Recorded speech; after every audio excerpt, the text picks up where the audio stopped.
Hello, everyone. I'm Tom Pounder, and this is the Digital in 5 show. This is the YouTube/podcast show where we talk about digital trends or things that are happening in the digital world and apply them into our ministry context so that we can help reach more people for Christ. And today we're going to talk about our websites, and not in particular the church website as a whole, but we're going to talk about our individual ministry websites. So this would be a student ministry website or a children's ministry website, a part of the whole big church website, but just one aspect of it. So your specific ministry page and what you should have on it so that it's most effective and most useful. Now, the first thing you should include in it is just really basic information about what your ministry is. Okay, so this would be your vision statement, your mission statement. It doesn't have to be a whole 3 or 4 paragraphs worth of content, but it should be just at least a paragraph or two about what your ministry is and the information behind that. Now, also on there, I would include just general information about events that are coming up. Or like you could highlight key events. Like if you have a weekly middle school night, then put that on there. A weekly high school night, put that on there. You don't need to go into great detail about it, but if you have links to go to other pages and more specificness about those, I would encourage you to do that. But just highlight some of the key events that you have on a regular basis. Along with that, I would highlight the next month to 2 months worth of activities so that people can plan ahead. So put some of your calendar information on there.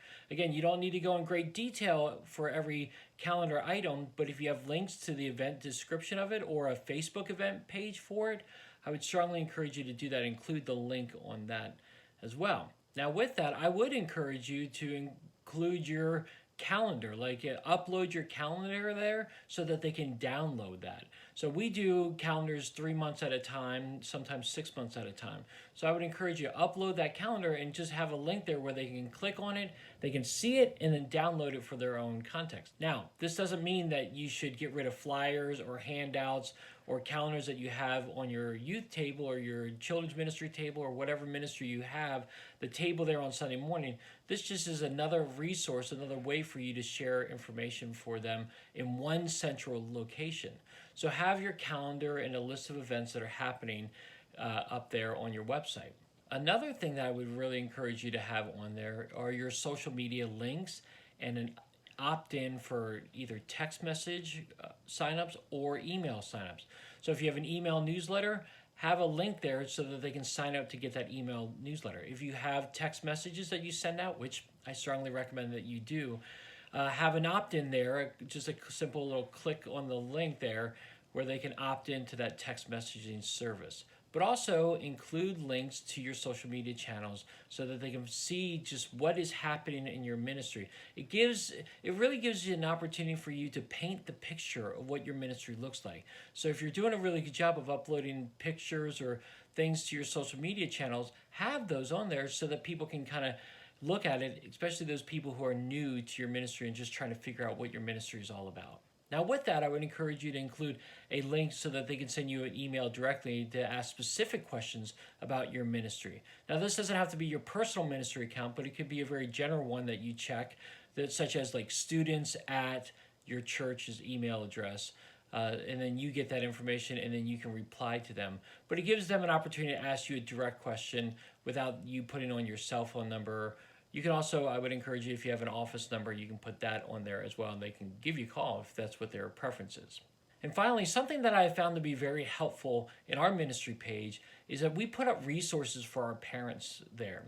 We have a section on there that says resources, and we upload different things at different times where parents can get different resources like social media tips or internet safety tips for teens.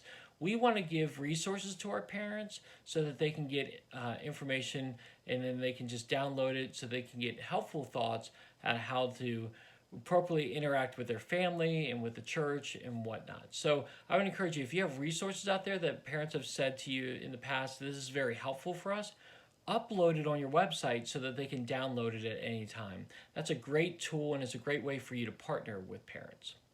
So those are just some of the things that I would encourage you to have on your ministry webpage. They're not probably the only things. I've probably forgotten something, but again, I only have 5 minutes, so I want to go through some of the basics and the essentials. But I would love to hear your thoughts on this. If you've included different things on your webpage, definitely put it in the comment section below if you're watching this on the vlog, or send me a tweet if you're listening to this on the podcast. I would love to kind of continue this conversation online. So my Twitter account is @TAPounder, and let's continue this conversation online. I'd love to do that. All right, heroes, thanks so much for joining me on this. I really appreciate it. As always, if you want to subscribe to this, go to YouTube and subscribe to the channel, or you can go to iTunes and subscribe to this as well. All this stuff also is on ymsidekick.com. I've got information about this and about Digital Bootcamp, the free Facebook group that helps all our ministers get digital tools to help expand our reach in ministry. So you can get all that stuff at ymsidekick.com. I'd love for you to check that out. All right, heroes, well, have a great day, and I'll see you next time.